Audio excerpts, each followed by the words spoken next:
Tu sais que le mardi, c'est la journée internationale de la femme. Ouais.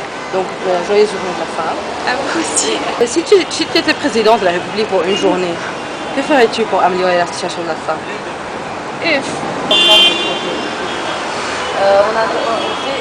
Le but, c'est de solliciter et de recruter le plus grand nombre de femmes pour participer à la démonstration qu'on est en train d'organiser sur la corniche libanaise, le berceau de l'harcèlement sexuel.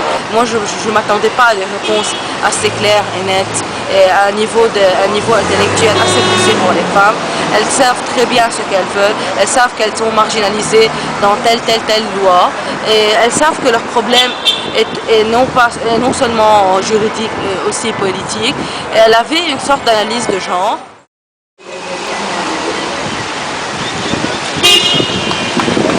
Nous sommes un groupe de femmes libanaises et nous voulons exprimer notre désaccord quant à la discrimination de la femme au Liban. On est en train de porter nos habits d'hommes pour pouvoir montrer combien la loi est absurde.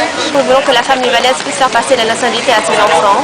Il y a au moins 18 000 femmes libanaises qui ont épousé des hommes qui ne sont pas libanais et qui ont des enfants qui ne peuvent pas profiter ni de sécurité sociale, qui ont besoin d'un permis de séjour, qui ont besoin d'un permis de travail aussi plus tard. Et ça complique les choses. Finalement, nous aussi, on est libanais, on est nés ici, on a grandi ici, on a été éduqués ici. Donc je pense qu'il est de notre droit qu'on puisse faire passer la nationalité à nos enfants. Ce qui suit cette loi, c'est que la femme puisse aussi faire hériter ses enfants et son mari qui ne sont pas libanais. Nous voulons qu'il y ait une loi contre la violence domestique, une loi contre l'abus sexuel au boulot, dans la vie professionnelle. Ces deux lois n'existent pas au Liban. Nous voulons une égalité en ce qui concerne les lois du statut personnel, parce que vu qu'il y a beaucoup de confessions, donc on n'a pas de loi civique, si vous voulez, donc on doit toujours repartir à chaque confession et il n'y a pas du tout d'égalité. Nous voulons que l'accord du CEDAW soit respecté. Il y a aussi par exemple la loi pénale qui permet encore le crime d'honneur, ce qui est vraiment ridicule. Un violeur peut violer une femme et il peut en sortir innocent s'il décide, avec l'accord des parents de la fille, d'épouser la femme. La femme ne peut même pas faire voyager ses enfants sans l'autorisation de son mari. Elle ne peut même pas ouvrir un compte bancaire. Si jamais l'homme ne la respecte pas, il peut vraiment lui faire vivre un cauchemar.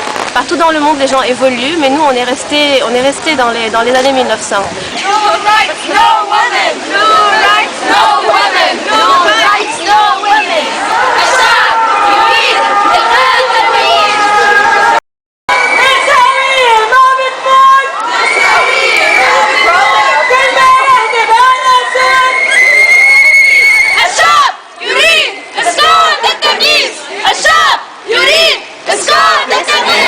The mentality in Lebanon and in the whole region is that the woman is a housewife and we should just stay home and guard the honor of the family and just raise our kids.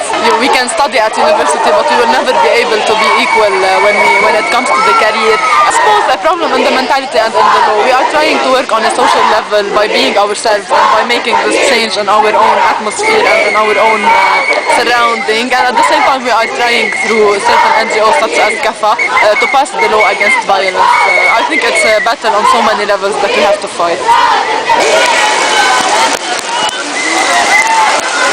We are always optimistic because we are feminists and we have to start the revolution. Once it's started, there's nothing impossible. Any change is impossible. Tunisia and Egypt are the very recent example of change.